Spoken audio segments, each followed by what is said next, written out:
라디오 독서실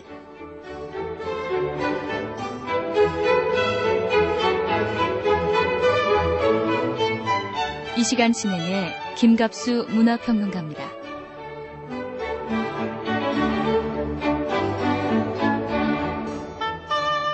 여러분 안녕하십니까?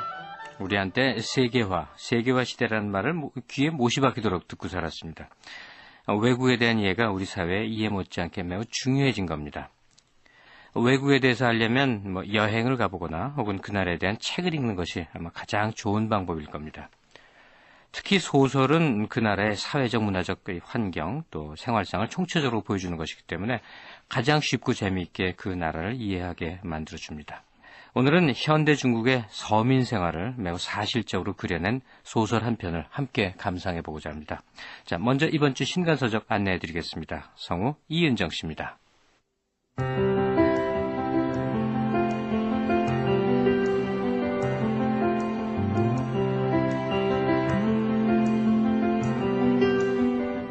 김연경의 단편소설 성애가 도서출판 푸른숲에서 출간되었습니다.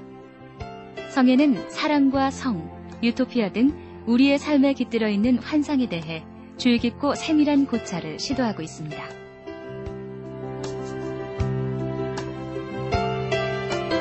시인 천냥이 씨가 등단 40년 만에 처음으로 시에 대한 산문집 직소포에 들다를 문학동네를 통해 출간했습니다. 평생을 시를 쓰며 고독하게 살아온 시인의 글을 통해 시와 문학에 대한 진정성이 과연 어떤 것인지 다시 한번 돌아보게 합니다.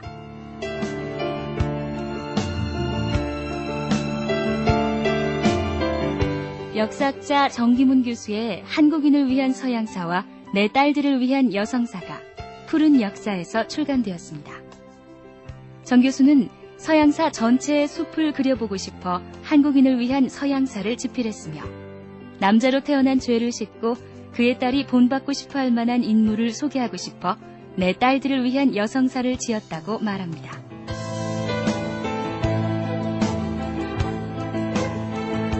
음악평론가 김문경 씨가 말러의 음악 해설에 도전해서 구스타프 말러라는 음악 해설서를 출간했습니다. 김 씨는 말러 음악에 심취한 인터넷 음악 동호회 말러리아 출신으로 서울대 약학박사 과정에 있는 비전공자의 말러 음악 해설이라는 점에서 관심을 끌고 있습니다.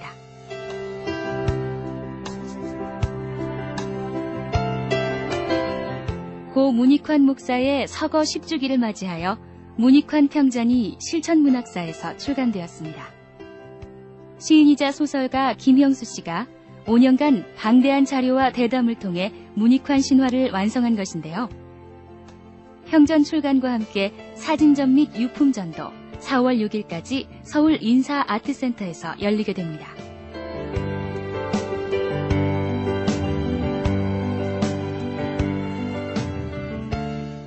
오늘 감상할 작품은 중국 작가 류진운의 중편소설 닭털 같은 나날입니다. 이 소설은 중국 독자들에 의해서 20세기 100대 세계 명작에 선정되기도 했고요. 류진운은 현대 중국 작가 가운데 가장 영향력 있는 작가로 평가받고 있습니다.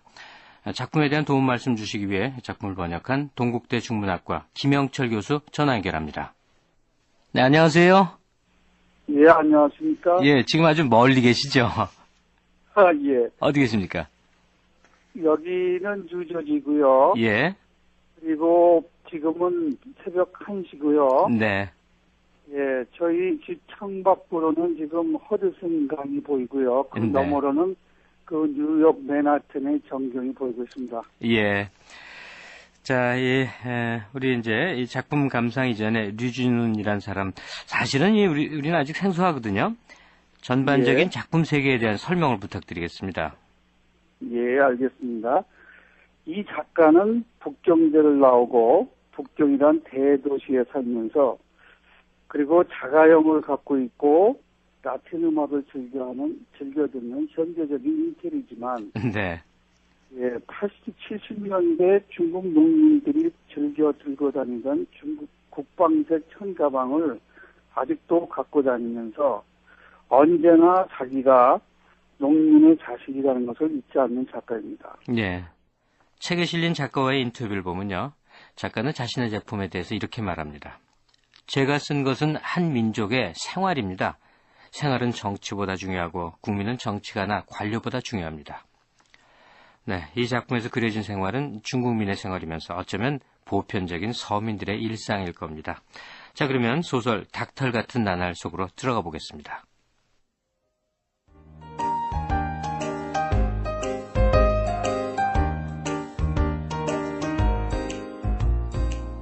임의 집에 두부 한 근이 상했다.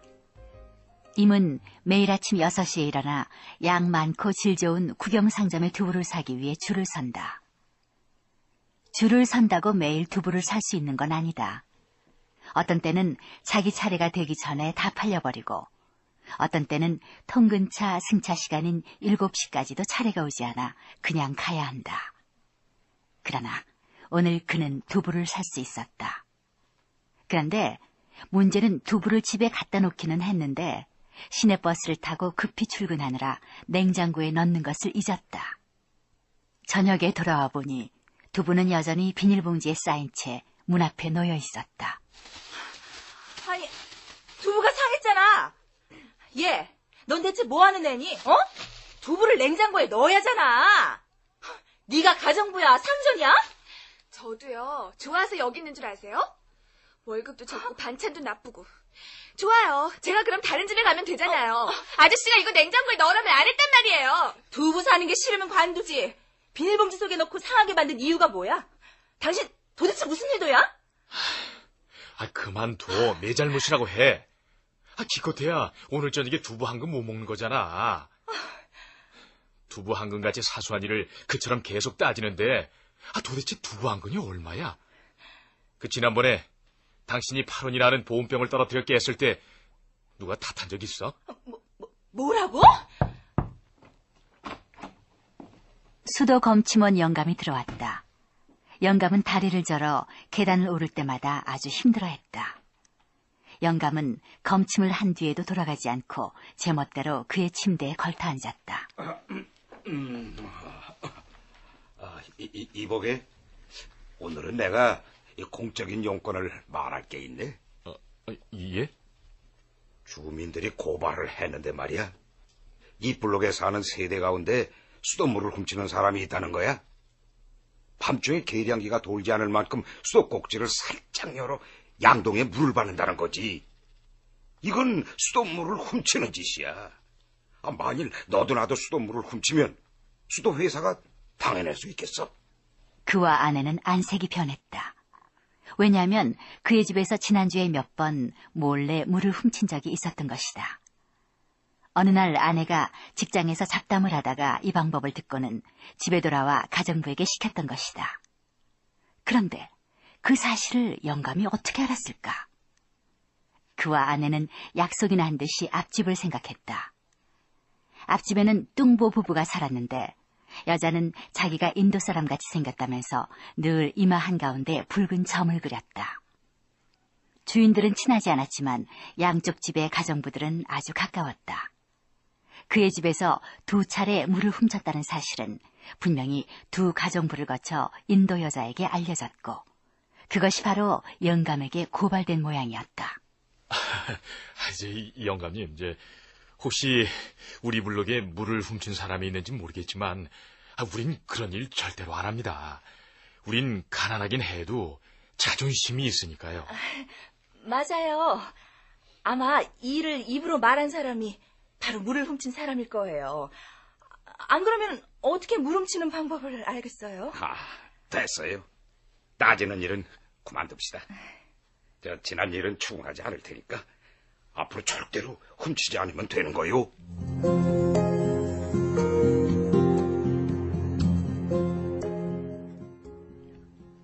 임의 아내는 결혼 전에는 눈썹이 수려하고 조용한 처녀였다. 그는 학교 친구의 소개로 그녀를 만나 연애했다. 그녀와 함께 있으면 편안하고 조용해서 서정 씨처럼 따뜻한 느낌마저 들었다. 그러나 몇 년이 지나자 그 조용하고 시적인 아가씨가 잔소리를 좋아하고 머리도 빗지 않고 밤에 몰래 수돗물을 훔치는 주부가 되리라고 누가 생각할 수 있었겠는가. 다음날 아침 6시, 그는 평소처럼 일어나 국영상점에 두부를 사러 가려고 했다. 오늘은 두부 사지 마. 뭐? 실수로 두부 한 근 상하게 했다고 안 살 것까지는 없잖아.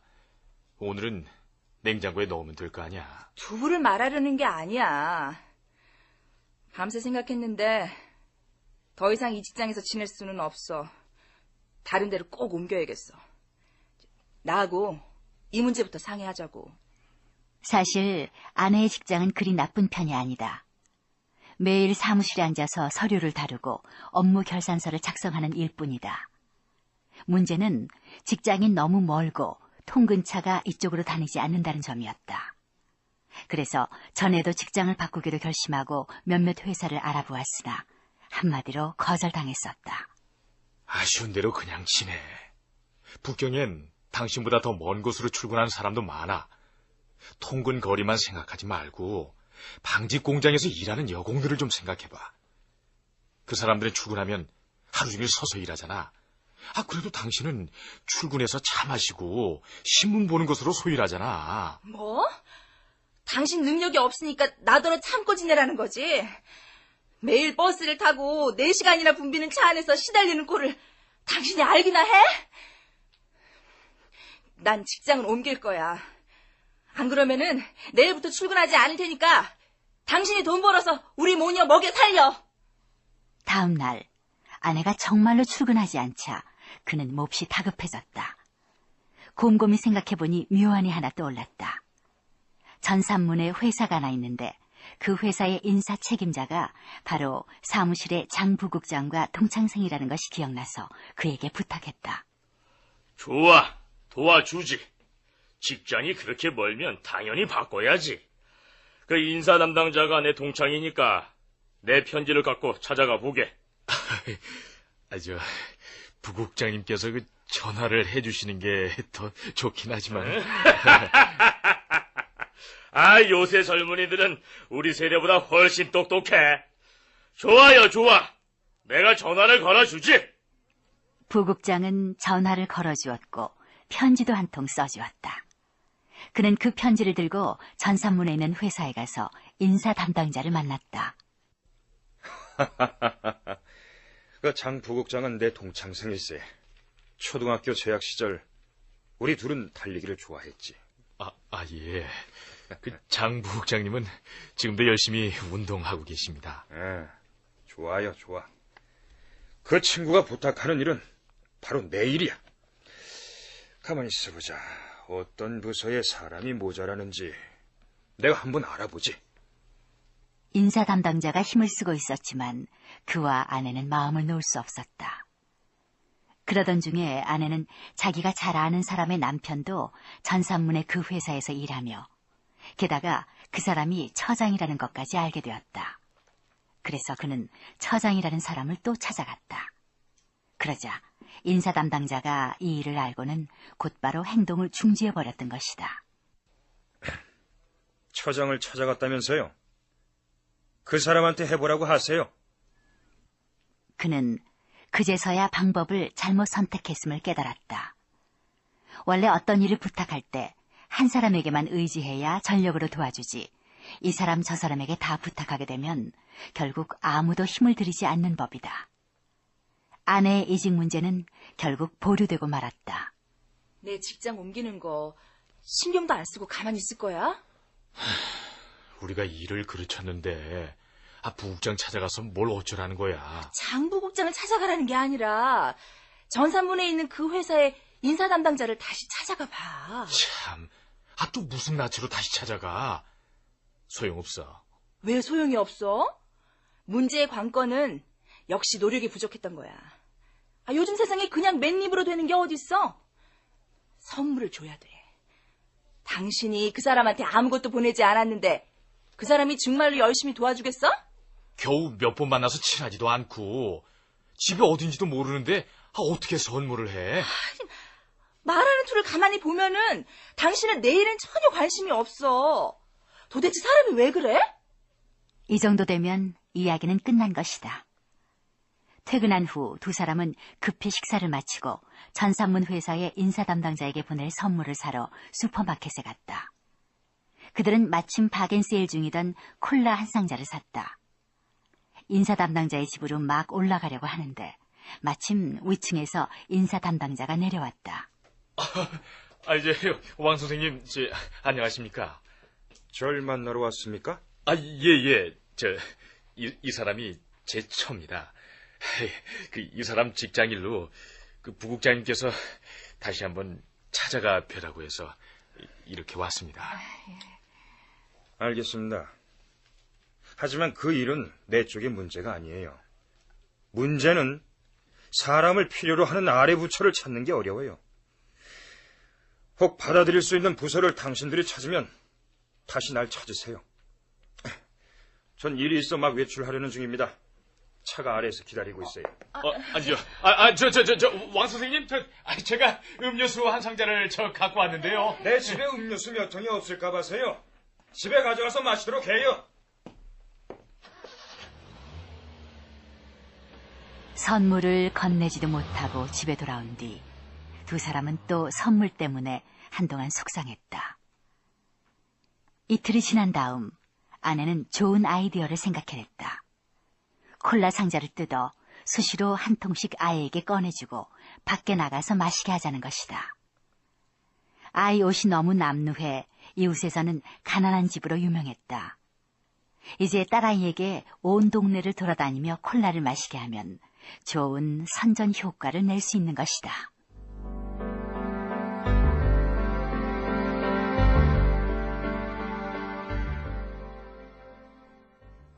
집에 손님이 왔다. 방 안 침대 위에 얼굴이 검게 타고 힘줄이 붉어진 고향 사람 2명이 앉아 있었고 그 옆에는 두꺼운 천으로 만들어진 70년대식 가방이 놓여져 있었다. 두 사람은 계속 담배를 피우며 바닥에 담뱃재를 털면서 가래를 뱉었다. 그동안 고향 사람들이 너무 자주 오다 보니 이제는 퇴근에 돌아올 때 고향 사투리만 들려도 괴로워서 가슴이 뛰었다. 농촌 사람들은 대접이 소홀하면 오히려 불쾌하게 여기고 고향에 돌아가 욕을 한다.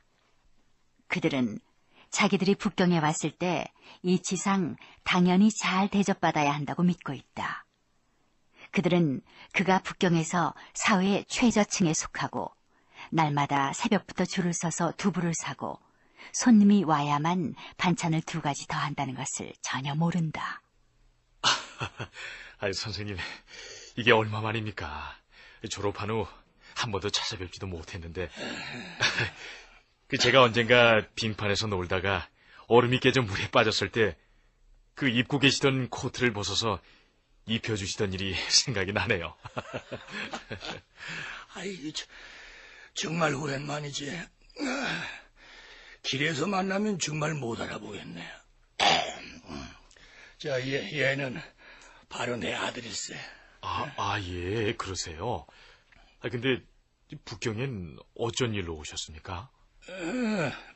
내가 지금 폐기종을 앓고 있다네. 헌데 시골 병원은 자네도 아다시피 수준이 너무 낮아 병을 정확히 진단을 못해.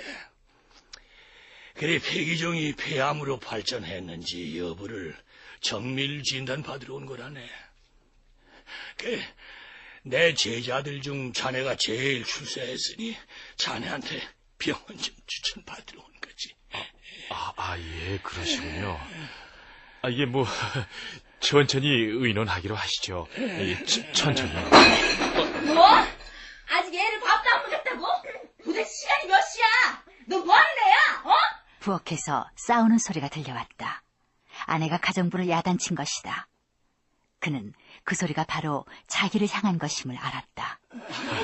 선생님, 잠깐만 앉아 계십시오. 예. 여보. 나 오늘 이 직장에서 분기평가 장려금으로 50원 받았거든? 자, 이 돈 받고, 마음 풀어.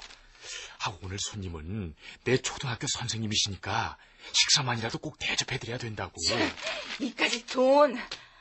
누군 선생 없나? 내 애도 아직 밥을 안 먹었는데 어떻게 선생을 돌볼 수가 있어? 참 조용히 좀 해. 들을 수는 없대. 사흘이 멀다 하고 시골에서 손님이 오는데. 아유, 지긋지긋해. 여기가 여관이야? 나는 정말 더 이상은 내 못 참아. 임은 화가 머리 끝까지 치밀었다. 그러나 손님이 방 안에 있으니 싸울 수 없었다.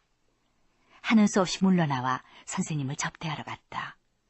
그러나 선생님의 표정을 보니 이미 그들이 다투는 소리를 들은 모양이었다. 선생님, 제가 곧 상을 봐 올리겠습니다. 아니야. 자네 그럴 것 없네. 난 이미 밖에서 식사를 했어. 우린 경성 지하 여관에 묵고 있는데 잠시 자네를 보러 온 걸세. 자네에게 줄 고향 특산물 갖고 왔네. 우린 이 물이나 먹고 가겠네. 선생님은 두꺼운 천으로 만든 가방을 열고 아들에게 향유 2통을 부엌에 갖다 놓으라고 시켰다. 그는 선생님이 분명히 식사하지 않았다는 것을 알았다. 향유 2통이 효력을 발휘한 것인지 아니면 아내가 미안해서 그랬는지는 모르겠지만 결국은 식사를 준비했고 그것도 아주 훌륭하게 차렸다. 자네에게 폐를 끼쳤네. 자네도 바쁠 것 같아서 찾지 않으려 했는데. 자네 어머님이 꼭 자네한테 가보라고 해서 들은 거네. 참 선생님도 병이 드셨다면 북경에 오신 게 당연합니다. 제가 먼저 싼 여관 하나 잡아드리겠습니다. 그리고 내일 병원을 찾아보죠. 아니야. 됐네. 나도 방법이 있어. 다음 날 그는 사무실에서 신문을 보다가 어느 고관에 대한 애도문 한 편을 보았다. 그 고관이 소년 시절의 은사 2분을 북경에 초대해 가장 좋은 곳에 묵게 하면서 북경 전체를 구경시켜 주었다는 내용이었다. 제기를 누가 선생님 존경하고 모실 줄 몰라서 못하나? 나도 선생님을 제일 좋은 곳에 묵게 해드리고 구경도 시켜드리고 싶다고. 하지만 상황이 돼야 말이지.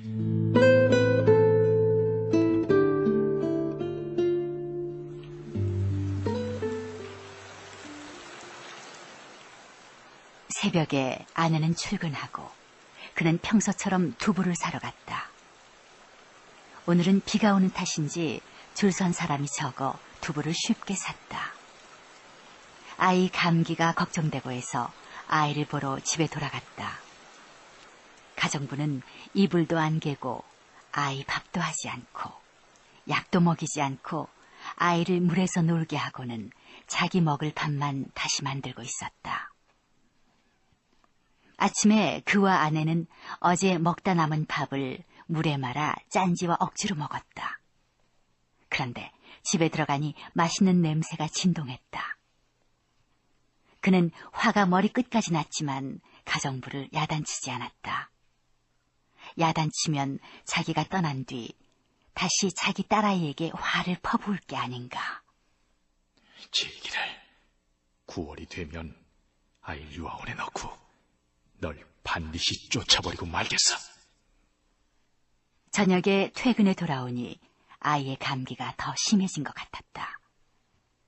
그는 직감적으로 가정부가 하루 종일 괴롭혔다는 것을 알았다. 그런데 아내는 어쩐 일인지 희색이 만연했다. 아니 여보, 오늘 무슨 일 있어? 어서 마셔. 왜 웃어? 말해봐. 여보, 내 직장 문제는 이제 해결된 거라 마찬가지야. 뭐? 해결됐어? 그럼 당신이 전산문에 있는 그 회사로 옮기게 된 거야? 아니, 그럼 새 직장을 찾았어? 아니. 참. 그럼 뭐가 해결됐다는 거야? 직장을 옮기지 않을 거야. 왜? 갑자기 회사에 정이라도 붙은 거야? 아니면 붐비는 시내버스에서 시달리는 게 이젠 괜찮아지기라도 한 거야? 정이 붙진 않았지만 이제부터 시내버스에 시달리지 않아도 돼. 9월부터 우리 집으로 오는 노선에 통근버스를 하나 배치한다는 거야. 어? 야, 그거 잘 됐네. 그치? 자, 당신도 한 잔 마시고 우리 건배하자고. 자, 건배?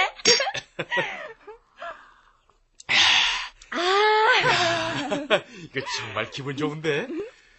야, 9월이 얼른 왔으면 좋겠다. 아이도 유아원에 보내자고. 가정부 내보내면 지출이 훨씬 줄어들잖아. 아직 아이가 어리잖아. 1년 동안은 그냥 가정부 더 쓰다가 내년에 유아원에 보내는 게 어때? 아이, 그건 안 돼. 애가 아니라 가정부 때문이야. 가정부를 올해 바로 내보내자고. 그래. 좋아. 나도 가정부 빨리 내보내는 건 찬성이야.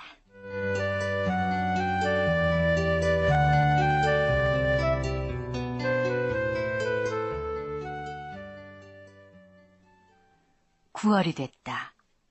아내의 직장에서는 정말로 이 노선에 통근버스 한 대를 배송했다. 아내는 더 이상 새벽별을 볼 필요가 없었다. 저녁에도 일찍 귀가할 수 있었다. 아내는 정말 기뻐했다. 그러나 그녀는 곧 시큰둥해져서 투덜댔다. 통근버스가 왜 생겼나 했더니 세상에 사장 처제가 이곳으로 이사를 오게 돼서 노선이 생긴 거래. 난 처음엔 공평하고 합리적으로 이쪽 노선을 만든 줄 알았지. 남의 처제 덕을 보는 줄 누가 알았겠어.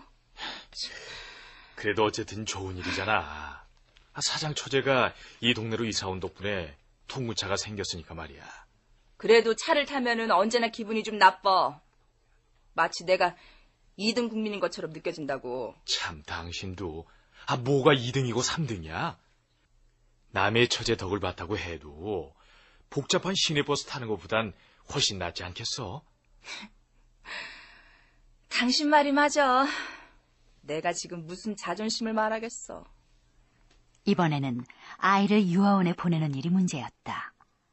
집 부근의 유아원 중에서 시설과 교육 환경이 가장 좋은 것은 A라는 회사에서 세운 것이었다. 아내는 앞집 인도 여자의 아이가 바로 A 회사가 운영하는 그 좋은 유아원에 들어가게 됐다는 말을 들었다. 난 죽어도 우리 애를 그 회사 유아원에 넣을 거야. 앞집 애도 들어가는데 우리 애가 왜 그곳에 못 들어가? 다른 유아원 따위는 내 앞에서 들먹이지도 마. 그러나 그 유아원은 확실한 친분이 없으면 입학하기가 하늘에서 별 따는 것보다 더 어려웠다. 아무리 원장과의 인맥을 찾아보아도 없자 그는 무작정 원장을 찾아가 부탁했으나 거절당했다. 집에 돌아오니 또 소동이 기다리고 있었다. 뭐? 네가 그만둔다고? 아니 갑자기 왜 그러는 거야? 난 뭐 바본 줄 아세요? 유아원을 구하고 있다면서요. 미리 말도 안 해준 게 누군데요? 난 뭐 그냥 앉아서 당하고만 있을 줄 아세요? 아니 넌 성질을 왜 그러니? 아직 유아원을 구한 것도 아니잖아. 나도 일자리 찾아야 할 거 아니에요. 그러니 먼저 나한테 알려줬어야죠. 얘가 참 맹랑하네. 아직 유아원 구하지도 못했는데 네가 그만둔다는 거는 날 골탕 먹이겠다는 신보지 뭐야? 좋아, 마음대로 해. 당장 나가든지. 뭐 내가 겁낼 줄 아니? 좋아요. 나도 이 줄 아니면 일할 수가 없는 줄 아세요? 싫어, 어떡하지 마. 가정부는 끝내 우는 아이를 떼어놓고 떠났다. 가정부가 떠나자 집은 엉망이 됐다. 유아원도 구하지 못했고 두 사람이 돌아가며 휴가를 내서 아이를 돌봤다. 사정이 이렇게 되자 그는 주민위원회 유아원에 아이를 보내자고 아내를 설득했다. 결국 아내도 동의하고 아이의 입학 준비를 했다. 아유, 내 딸. 부모가 능력이 없어서 널 주민위원회 유아원으로 보내는구나. 부모가 능력이 없어서. 그날 저녁, 뜻밖에도 앞집 인도 여자의 남편이 방문했다. 앞집은 부유해서 집안 장식도 좋았고 좋은 옷을 입고 다녔기 때문에 그동안 별로 왕래가 없었던 터였다. 대개 아이를 유아원에 입학시키는 것 때문에 어려움을 겪고 있다고 들었습니다만. 네. 아이를 그 회사의 유아원에 입학시키려고 한다면 저에게 하나 더 있는 자리를 드릴 수 있습니다. 원래 우리 아이와 제 누님 아이를 위해 자리를 둘 마련해 두었거든요. 그런데 제 누님 아이가 사정이 생겨서 입학하지 않게 되었어요. 제가 이 자리를 대개 아이한테 줄 수 있는데 어떻습니까? 어머머, 너무너무 좋지요. 아유, 정말 고맙습니다. 그 유아원에 보내려고 애를 많이 썼는데도 자리가 없다고 해서 주민위원회 유아원에 보낼 준비를 하고 있었거든요. 제 직장 동료의 아버지가 바로 그 회사 국장이라서요. 그 사람 통해 겨우 자리를 얻은 거죠. 요즘 우리 사회가 연줄이 없으면 좀 그렇지 않습니까? 아이는 순조롭게 그 유아원에 입학했다. 앞집 아이와 함께 유아원에 다녔다. 그러나 며칠 지나자 아내의 얼굴이 어두워졌다. 우리가 당했어. 아이 그 유아원에 보내지 말았어야 했단 말이야. 아니, 당하다니? 도대체 뭔 소리야? 앞집이 우릴 도와준 게 실은 이유가 있었어. 아니, 도와준 게 아니라 우릴 이용한 거였다고. 그 집 애가 울보잖아. 유아원에서 적응하지 못할 것 같으니까 우리 애 그 집에 수행원으로 만든 거야. 내가 알아봤더니 그 인도 여자의 남편은 원래 누나가 없대.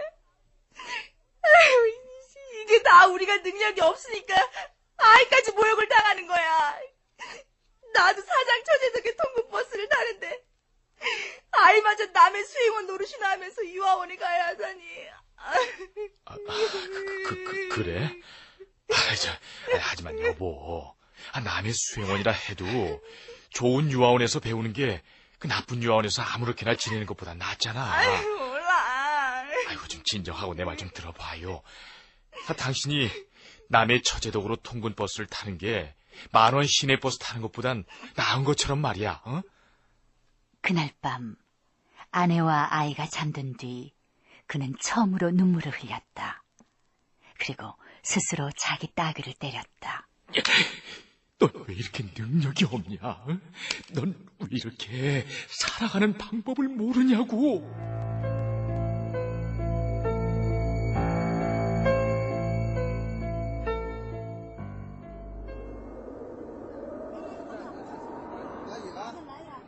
금년 배추 농사는 풍년이었다.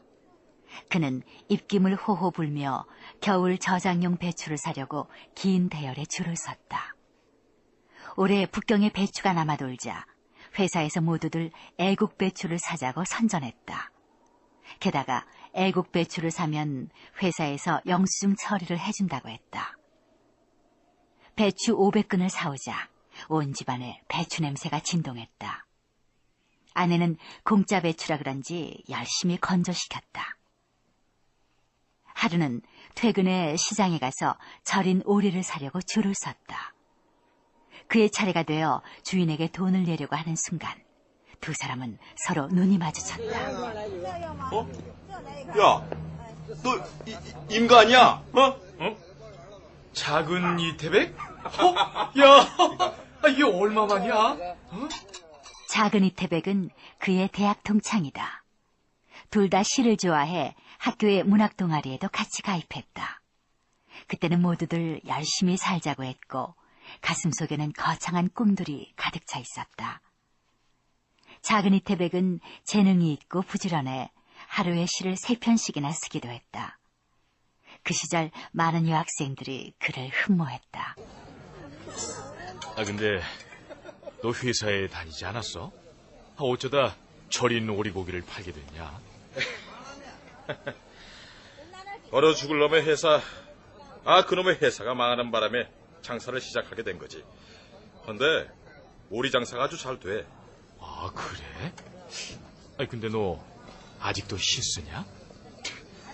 웃기는 소리지. 그땐 나이가 어려서 철이 없었던 거야. 야, 시란 게 뭐냐?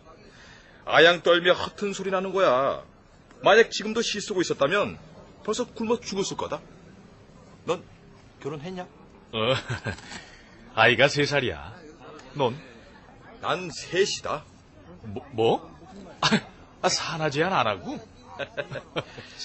3번 결혼했다가 3번 이혼했지. 아이 3명 내가 다 데리고 있어. 그러니 먹고 살려면 오리라도 팔아야지. 참, 야, 맞다. 아니, 뭐가? 내가 저 오리 주문하러 외지로 한 열흘 나가야 되는데 여기서 그 돈 받을 사람 없어서 걱정했거든. 저 네가 내일 퇴근한 뒤에 내 대신 돈 좀 받아주라. 아유, 안 돼. 회사 나가기도 바쁜데. 게다가 난 그 오리는 못 팔아. 야. 네가 체면 중시하는 거 다 알아. 응? 참, 아직도 순진하시구만. 체면 차리면 가난하고 체면 차리지 않으면 부귀영화 누린다고. 야, 임가야. 너 청렴하지? 응? 지금 네가 입고 있는 꼴 좀 봐라. 야, 가난뱅이 꼴이잖아. 자, 내일 도와주면 매일 20원씩 줄게. 다음 날부터 그는 매일 퇴근 후에 오리 판매차 뒤에 앉아 돈을 받았다. 처음엔 혹시 아는 사람을 만날까봐 두려웠지만 매일 20원씩 돈을 만져보니 얼굴을 과감히 들 수 있었고 아는 사람을 만나도 두렵지 않았다. 9일째 되는 날, 그는 사무실에 관 처장과 맞닥뜨렸다. 다음 날 생각대로 관 처장은 그를 불렀다. 자네 퇴근 후엔 오리 팔고 있나? 아유, 차장님 놀라셨죠? 아주 실은 친구가 오리를 파는데 하도 재미있다고 해서요. 어제 장난으로 그냥 친구 앞치마를 두르고 장사하는 척 해본 겁니다. 아유, 정말 오리를 팔아서 직장의 명예를 더럽힌 적은 없습니다. 정말인가? 하긴 나도 당당한 국가 간부인 자네가 오리를 팔리라고는 생각 안 했네. 뭐 장난이라고 하니 이 일은 없던 걸로 하지. 앞으로는 그런 장난치지 말게.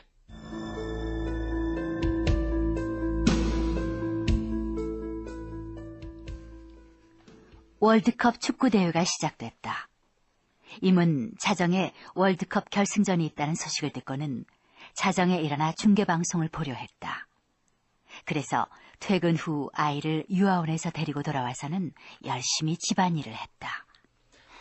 당신 웬일이야? 집안일을 열심히 하게? 오늘 자정에 월드컵 결승전 하거든. 마라도나가 뛴단 말이야. 뭐? 집엔 연탄이 다 떨어졌는데 당신은 자정에 일어나서 축구를 본다고? 아직 고생 덜 했군. 응? 마라도나가 우리 집에 연탄을 갖다 준다면 야밤에 일어나서 그 사람 보게 해줄게. 나 참, 됐어. 그까지 축구 안 봐. 내일 내가 연탄 날라오면 되잖아. 그날 밤 그는 축구도 보지 않고 밤새 잠을 자지 못했다. 다음날 저녁에 퇴근에 돌아온 아내는 그가 여전히 화가 나 있고 연탄도 들여다놓은 것에 미안해서 그의 눈치를 살폈다. 그와 아내가 식사 준비를 하는데 수도를 검침하는 영감이 왔다. 임씨, 내 자네한테 부탁할 일이 있네. 아니, 부탁이요? 아마 내 고향 현에서 보내온 서류 하나가 자네 부서에 보류 중일 걸세. 알고 있지? 예. 뭐 그런 일이 있는 것 같네요. 봐, 자네 역시 알고 있구만. 우리 고향 현석이가 그 일 때문에 나한테 찾아와서 부탁하더라고. 그 일 처리하기 어려운가? 정부기관에서 5, 6년을 보낸 그가 관공서의 수법을 모를 리 없다. 관공서의 일 처리는 쉽다고 말하면 쉽다. 내일 그가 사무실의 팽에게 말 한마디만 하면 그녀가 루즈칠할 시간이면 그 문건을 그녀의 손에서 떠나게 할 수 있다. 그러나 처리하기 어렵다고 말하면 어렵다.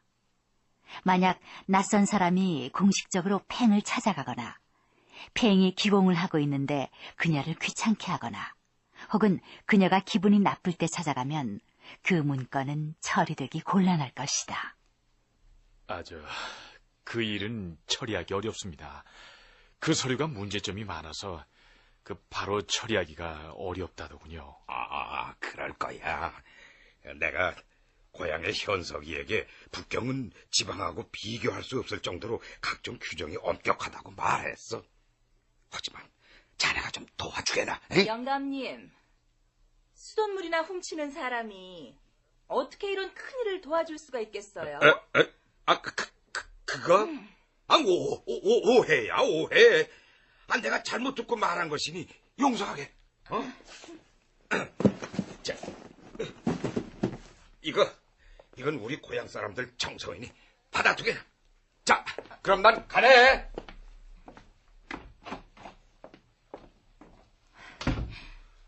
보아하니 앞으로 우리 생활도 바뀔 것 같네.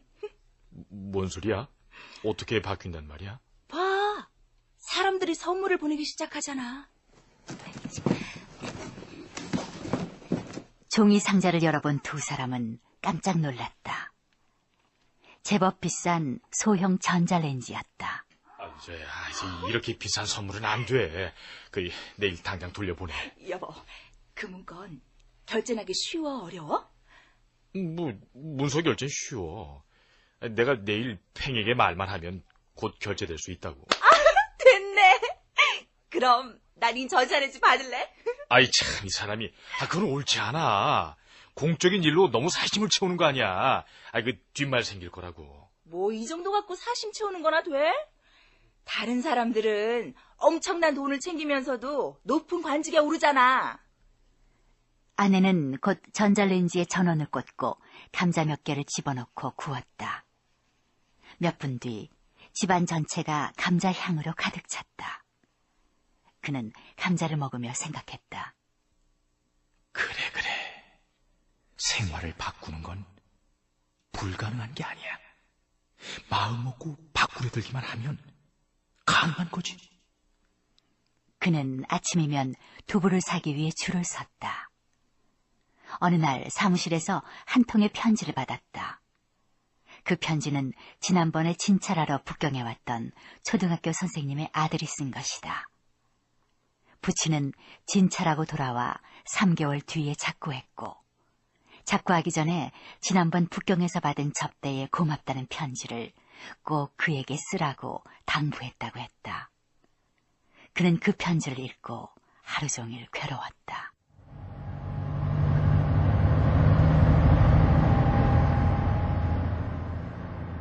그러나 퇴근 버스를 타고서 집에 쌓아둔 배추더미를 널어 말려야 한다는 생각이 들자 하루 종일 그를 상심하게 만들었던 선생님의 일은 기억 저편으로 던져지고 말았다.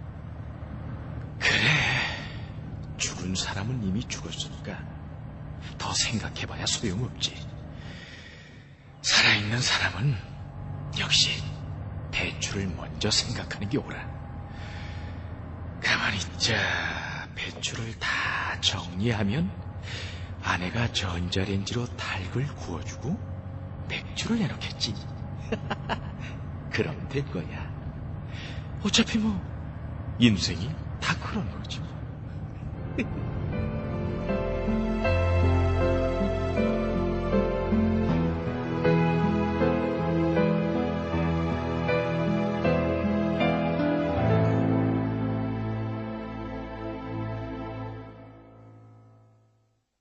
네, 류진윤의 중편소설 닭털 같은 나날이었습니다.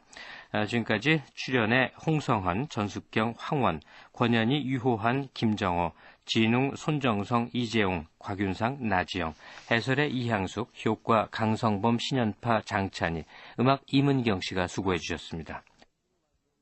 고속도로 중간에 엔진이 말썽이면 정말 아찔하죠. 대형 트럭의 엔진 관리, 셀 틈이 없어야 합니다. 엔진의 수명까지 영향을 미치는 엔진 오일. 세계적인 디젤 엔진 오일. 쉘로 관리하십시오. 셀 틈 없는 디젤 엔진 오일. 김영철 교수와 계속 얘기 나누겠습니다. 자, 김 교수님. 그런데 작품 이렇게 접하다 보니까요.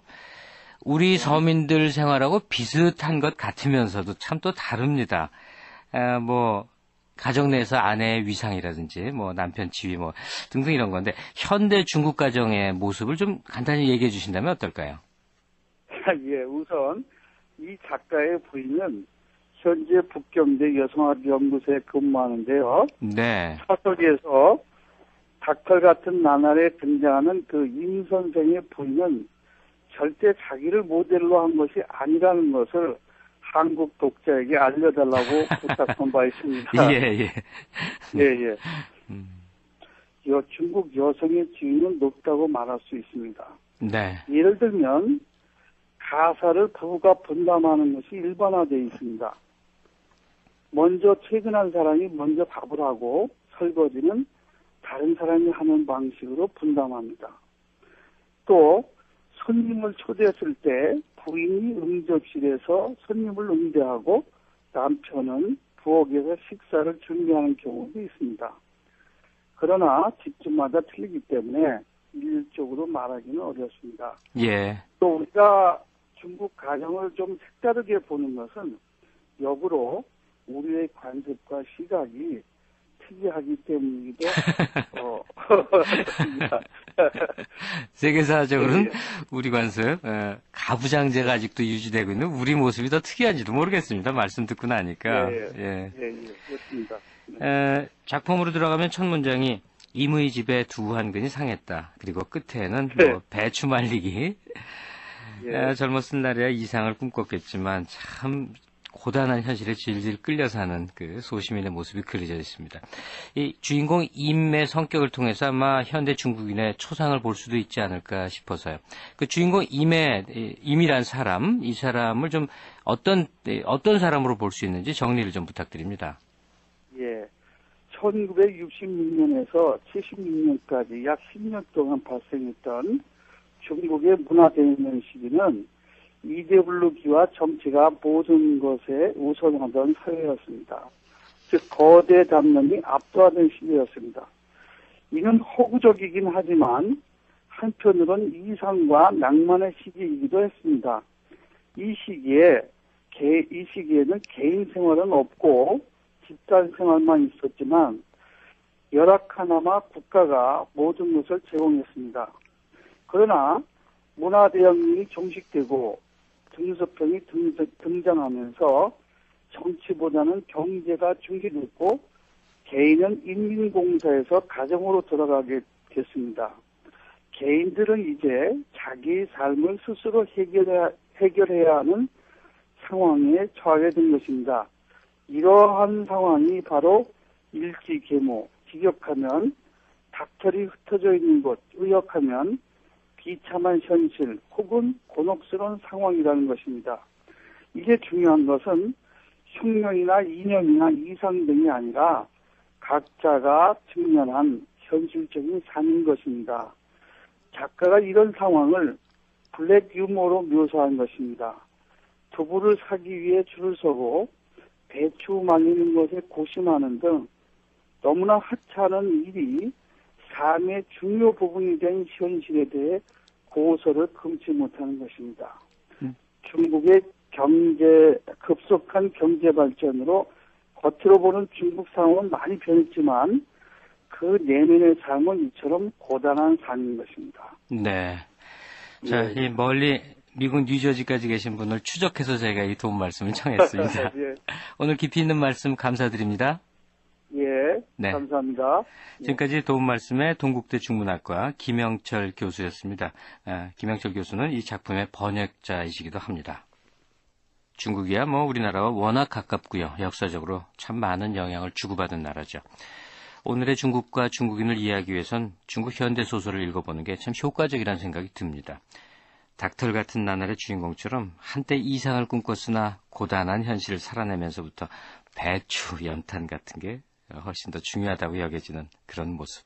여기서 또 우리네 삶도 되돌아보게 됩니다. 자, 그럼 다음 주에 다시 뵙겠습니다. 편안한 휴일 되십시오. 라디오 독서실 지금까지 극본 김성희, 기술 이흥규, 연출 박규환, 진행의 저 김갑수였습니다.